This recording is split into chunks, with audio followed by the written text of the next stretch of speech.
Olá, estamos começando mais uma videoaula sobre patologia geral. Vamos falar sobre introdução da patologia geral. Bom, o que é patologia geral, né? A gente estuda um pouco de tudo na patologia, mas principalmente os sinais e as alterações morfológicas, que é clássico e que a gente vai observar em algumas doenças. Mas assim, a patologia, a gente divide ela em patologia geral e patologia veterinária, ou patologia específica, né, depende da graduação que vai estar fazendo. Na medicina veterinária, a gente tem alguns nomes diferentes. Então, pode ser uma patologia geral, ou patologia, somente patologia. E na patologia veterinária, ou anatomia patológica, a gente vai estudar sobre as doenças de cada sistema e os sinais que vão ser apresentados. E, basicamente, patologia, a gente vai estudar os sinais que aquela doença vai apresentar, os sinais que o sistema vai demonstrar a partir de diversas doenças. Por exemplo, na patologia do sistema respiratório, a gente vai estudar várias partes, desde a parte é, de anatomia, a anatomia está modificada, desde a parte circulatória dessa anatomia. Então, anomalias congênitas, anomalias de desenvolvimento, anomalias circulatórias, sistêmicas. Então, a gente vai observar cada coisa, né, no seu lugar. Na patologia geral, eu começo fazendo uma definição, né, que eu coloco aqui como sumário, mas eu começo fazendo uma definição do que é patologia, do que é etiologia, do que é epidemiologia, do que é a patogenia, o que é a patogenia, algumas alterações morfológicas, manifestações clínicas, sinais e sintomas, que é diferente em algumas disciplinas aí, tem essa pequena diferença sobre o que são sinais e o que são sintomas. Do que são os sinais e do que são os sintomas. Bom, para começar, então a patologia ela vem de patos, que quer dizer sofrimento, doença, e logia, que é nosso estudo, né? A gente já conhece, a gente já sabe esse termo. Mas então, patologia é o estudo do sofrimento, o estudo da doença. Bom, o que a patologia vai trazer? A gente vai fazer um estudo das estruturas, das alterações da estrutura, das alterações.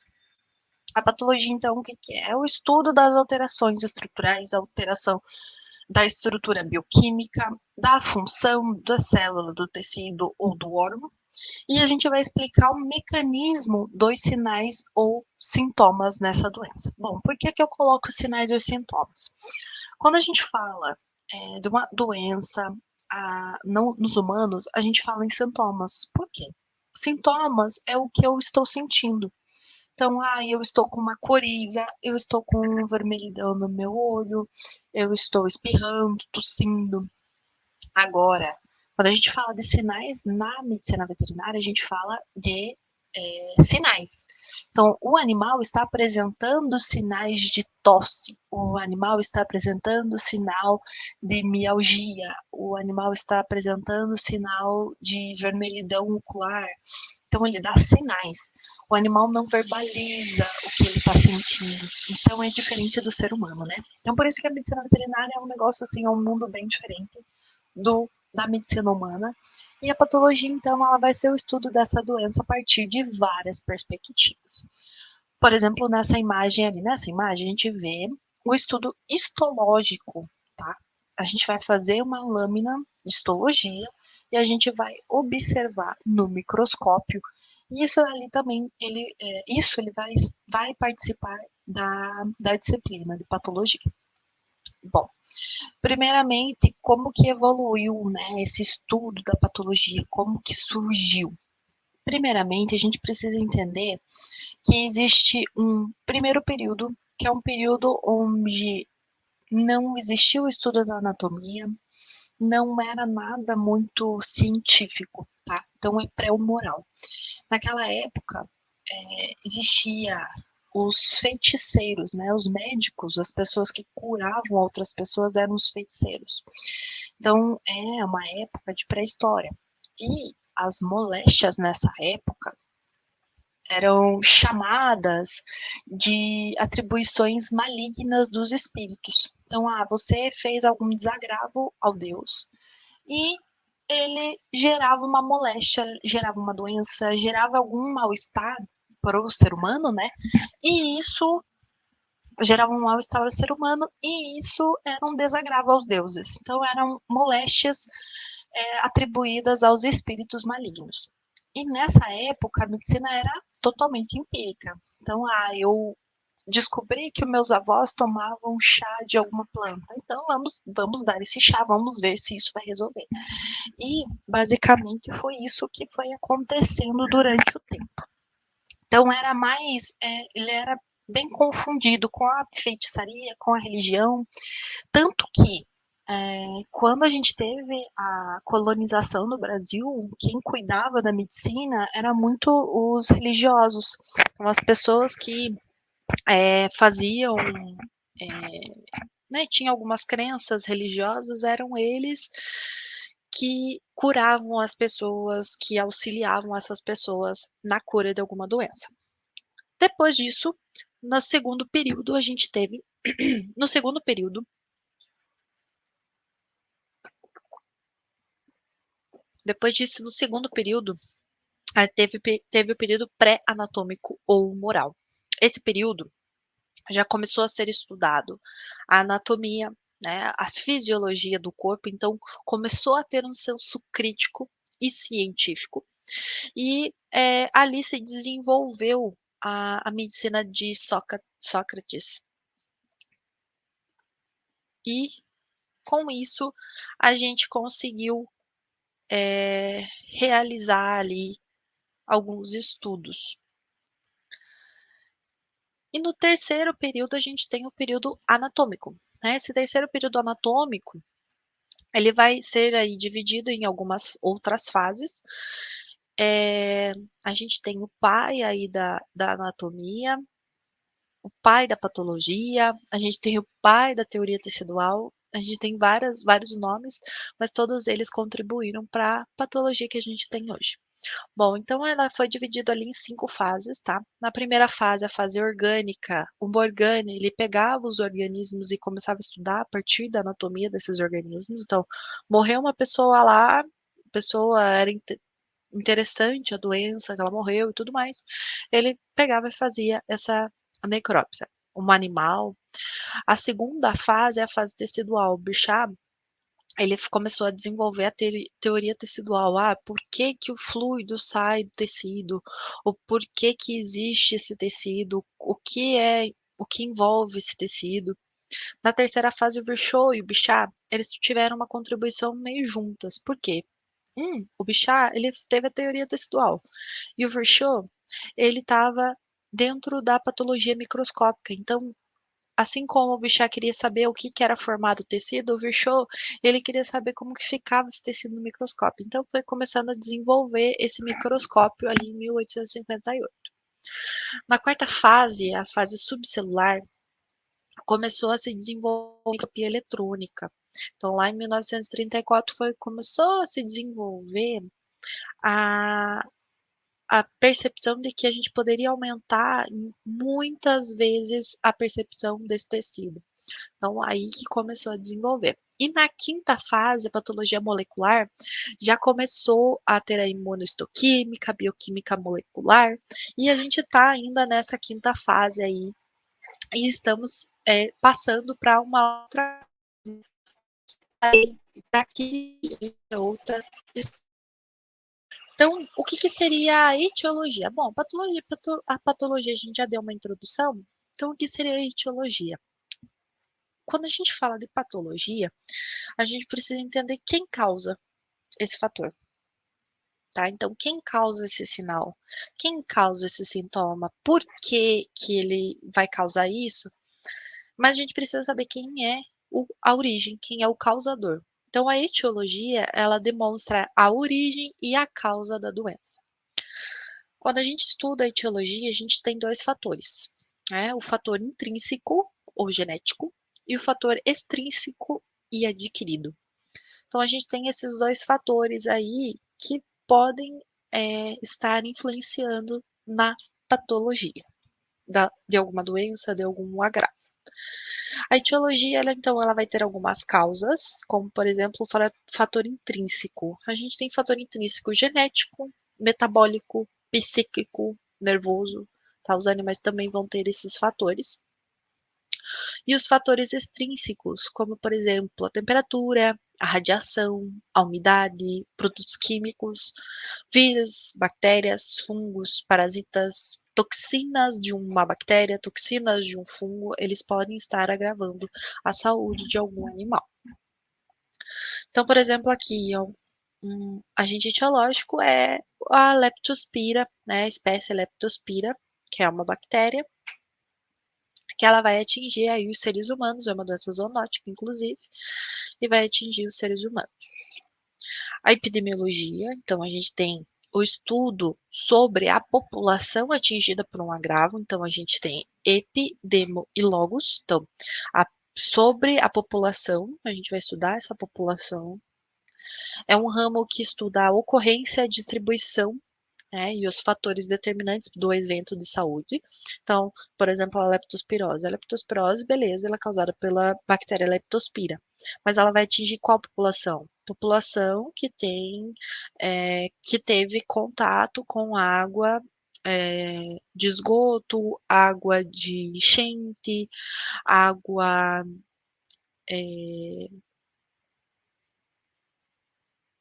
que teve contato com a urina de rato, principalmente. Então, é essa epidemiologia que a gente precisa estudar também para entender. Então, por exemplo, aqui a leptospirose é uma doença endêmica, então a gente sabe que tem aí no Brasil. Então, ela é endêmica em períodos chuvosos. Ela é causada principalmente pela aglomeração populacional de baixa condição inadequada de saneamento, de baixa renda, e condições inadequadas de saneamento e a alta infestação de roedores. Então, se tiver roedor, se tiver enchente, tiver solo e água contaminados, ela pode existir uma contaminação ali do ser humano. Então, a patogenia, a gente vai estudar o desenvolvimento da doença até a cura, tá? A patogenia, ela vai estar meio né, por cima ali, a gente estudar, mas a patologia e a patogenia, elas são muito próximas. Então, a patogenia, ela vai avaliar desde a entrada do agente até a cura ou o óbito. Então, a entrada da bactéria pela pele, a mucosa, a disseminação rápida através do sangue, a eliminação através da urina, né, leptopiúria, e alterações histológicas, né, aumento do macrófago, polimorfismo nucleadas e no interstício. Então, ele vai fazer essa modificação e é o estudo do desenvolvimento dessa doença. O que, que acontece? Quantos dias vai acontecer a disseminação, a eliminação desse agente? Aqui também trouxe um outro exemplo. E a gente tem algumas alterações morfológicas que a gente observa. Então, toda alteração na estrutura dos órgãos, tecidos e células são característicos das doenças, as quais elas são utilizadas para obter um diagnóstico. Então, por exemplo, aqui nessa imagem, a gente tem um fígado humano e um rim humano, tá? É importante saber também a anatomia e fisiologia. Por isso que é uma matéria que vai vir aí por volta do terceiro ano, em algumas no quarto ano, mas tá, ela vai estar junto com as matérias iniciais aí. Então, aqui, por exemplo, nesse fígado, a gente vai observar um fígado normal, a gente precisa saber da estrutura normal desse fígado, e um fígado com algumas alterações. Você consegue descrever quais as alterações que você está percebendo? Coloca aqui, comenta. E qual alteração eu estou percebendo? Quando eu falo percebendo, quer dizer que eu estou percebendo com a minha visão, que eu estou percebendo com o meu tato, né? Se a gente estivesse pegando esse órgão, a gente poderia descrever, eu estou percebendo que ele tem aspecto bolhoso, mas é com essas sensações que a gente vai observar. O cheiro, muitas vezes, também é característico em algumas doenças. O tato, o cheiro, a audição, a gente consegue, muitas vezes, a gente escutar. O tátil, a gente consegue perceber no pulmão, principalmente, um aspecto bolhoso no pulmão. E agora nessa outra imagem aqui, o que você está observando? A gente tem um rim normal, um rim com 2 cistos e um rim policístico, né? Eu já dei a primeira dica, né? Tá cheio de cistos, tá cheio de bolha. Essa bolha tem líquido? Não tem líquido? Qual é a coloração desse líquido? Qual é a coloração desse rim? Então, você vai descrever sobre essas informações aqui no comentário, certo? Outras, né, a gente falou de alterações morfológicas e agora a gente fala de alterações e manifestações clínicas. Então, já dei a dica, sinais a gente utiliza bastante para animais, para clínica de animais. E sintomas a gente usa mais para humanos, tá? Então, sinais a gente pode perceber no animal. No caso de uma doença de raiva, né? Um animal acometido por raiva. A gente pode observar fotofobia, agitação, salivação, coordenação motora, são sinais que a gente observa. Não que essa imagem seja característica, né, dizendo que o animal está com raiva, ele está mostrando somente seus dentes, mas ele está latindo, ele está salivando muito, né, com uma cialorreia, então é importante saber essas manifestações clínicas. Importante também retornar para a semiologia, entender a semiologia de cada sinal clínico, de cada sistema. Pode ser importante aí para o futuro. Lembrando também da importância do médico veterinário na patologia, né? Na prática, a gente tem o veterinário como o rei de todos. Por quê? É ele que vai trazer um diagnóstico e é você, clínico, você cirurgião, que vai resolver esse problema. Então, a patologista na prática veterinária, ele vai entender o processo de doença, ele vai oferecer um diagnóstico mais assertivo e ele vai também poder te auxiliar num tratamento, né? Criar um tratamento, monitorar ou até concluir esse caso aí. Infelizmente, a gente tem dois lados, né, da moeda. Então, a gente tem o caso de monitorar e concluir, ou o caso onde vai a óbito, né, que causa a morte, também que são os dois lados da patologia, certo? Então, a cura ou a morte. Então, segundo o CFMV 2022, a gente tem os médicos veterinários patologistas, eles são especializados no diagnóstico de doenças de qualquer animal, tá? Doméstico, silvestre, por meio do exame dos tecidos e fluidos do corpo. Eles fazem o diagnóstico de enfermidades em animais produtores de alimentos e inferem se há risco para os humanos durante o manuseio ou consumo. Então, o patologista tem uma importância muito grande. Então, é por isso que é importante deixar esse profissional aí dentro do coração e ou se tornar um profissional, né, patologista. É interessante.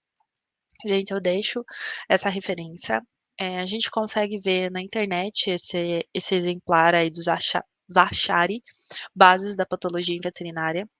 Ele é um livro bem introdutório, mas é interessante para você começar a fixar os termos e fixar o assunto, certo? Muito obrigada. Essa foi a nossa primeira aula. Espero que você tenha gostado. Qualquer dúvida, deixe aqui no comentário ou mande um e-mail para mim que estarei respondendo. Tchau, tchau.